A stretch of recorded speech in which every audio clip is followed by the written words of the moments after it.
You want to talk? No. You're not? Nope. Did you stop? No, you're in the video though. Oh, okay. Well, you gotta talk. Nope. You gotta tell them we're inside a B-17. Well, we are. I don't know It's if tight in here. Yeah. No idea how they did this.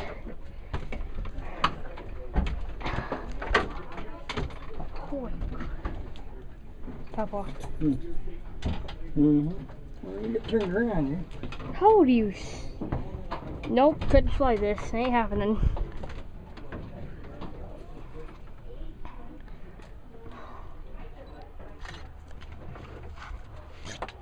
Wow.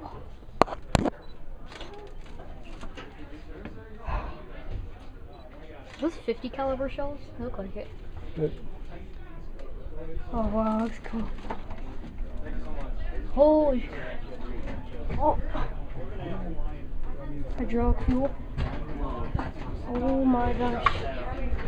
Yep. You could stand up. This guy stood up in this turret here. Wait, really? And that's how he would shoot. See, he'd stand there, because here was his. Oh yeah. That was his aiming mechanism. It's cool.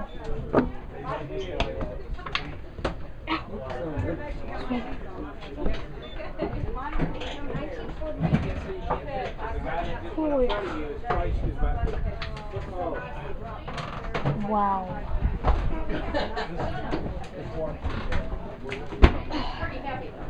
Okay, let's let your brother try.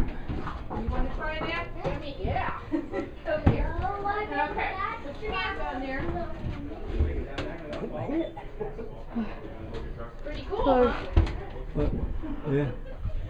Here, look up here. I want to have this well into the future so that you guys are big enough to come and through with us. That is our goal. Okay? Okay. Stay right there. Big guy like me has trouble walking through here. Yeah. I have actually crewed this plane for 32 years, so. Hold, with the buggy. Okay. Thank you. When I started crewing her, all You of look our like guys you're that stuck were the right now. maintenance guys and everything were still World War II era. Now they're all gone. Yep. We've gone through most of our Korean War, and now it's Vietnam generation that's keeping this plane going. But we need to start recruiting young, because you cannot go to school for round engines anymore. It has to be passed from generation to generation. It's like steam locomotives. Yeah. That's a passed on generation. Now, this floor did not exist. This step here did not exist. None of these sling chairs and those two chairs over there, those were put in because the FAA said we had to have seats even for crew. Okay? So they stood on the ribs of the aircraft. The four guys from back here went in there, sat on the floor, held onto their knees for takeoff and landing and crashing. And hot day like this, you'd be hot, sweaty, you had on all those layers of clothes, and then when you get to altitude, it's 70 degrees below zero.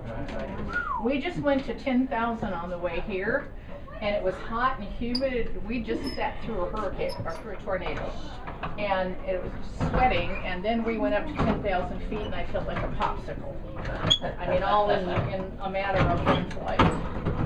So everybody had a common station, so this is where he would plug in his headset, so you could talk to the rest of the crew. This is where you plugged in your oxygen, because everybody had to be on oxygen, and it was off the bottles of the plane, and everybody had to walk around emergency oxygen bottle, and all the parachutes would have just been hung in racks back here. This is where you plugged in your insulated suit.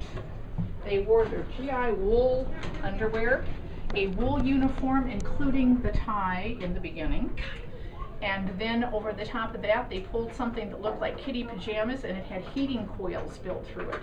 After the war, that became your electric blanket. And then over the top of that, they pulled on that leather and fleece that you see in the movies.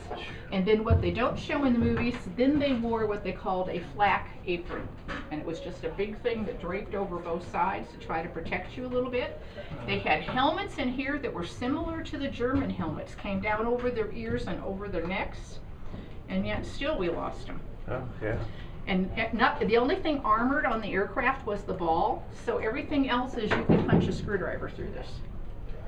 Never. Must This be on is the outside of it. this is exactly the way it was flown. Never pressurized, never insulated. All of the oil lines, the electrical lines. This is what controls all the flight surfaces. We fly it exactly as they did. We use their checklist for takeoff, landing, for everything else.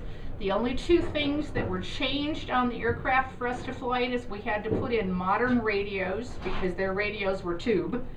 And we had to put in a GPS because none of us can do the math they did for navigating. We would be lost over Canada somewhere forever if I were navigating. But and then of course we don't have a 10-man crew. FAA says we have to have a 4-person crew. So we have the pilot, the co-pilot, the flight crew chief. That hole that you crawled up through during flight, he straddles that with his hands on the throttles. What? And then I'm back here. My official title is Loadmaster. The guys call me the Gib, the girl in back. Or one of my pilots calls me. Yeah. Lena, sweetheart. Yes. Not forget. Yeah. Remember this. Yeah. Hi, sweetie. Thanks for being here. I'm so glad you all It curves, Oh wow. comes up and goes around. The ammo box, it's so cool. Yeah, I can't imagine getting shot at in something like this. Yes, I am. you're sitting duck. You're sitting duck.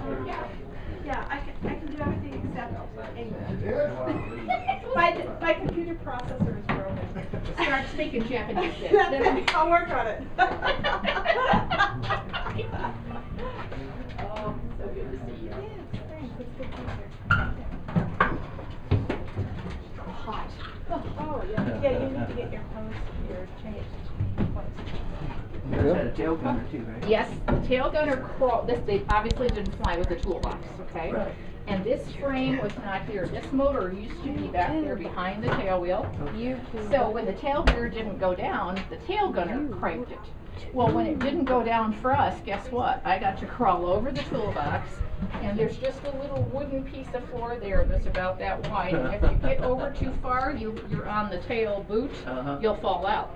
Oh my. So it was a little tricky. And So then this is the rear wheel right here.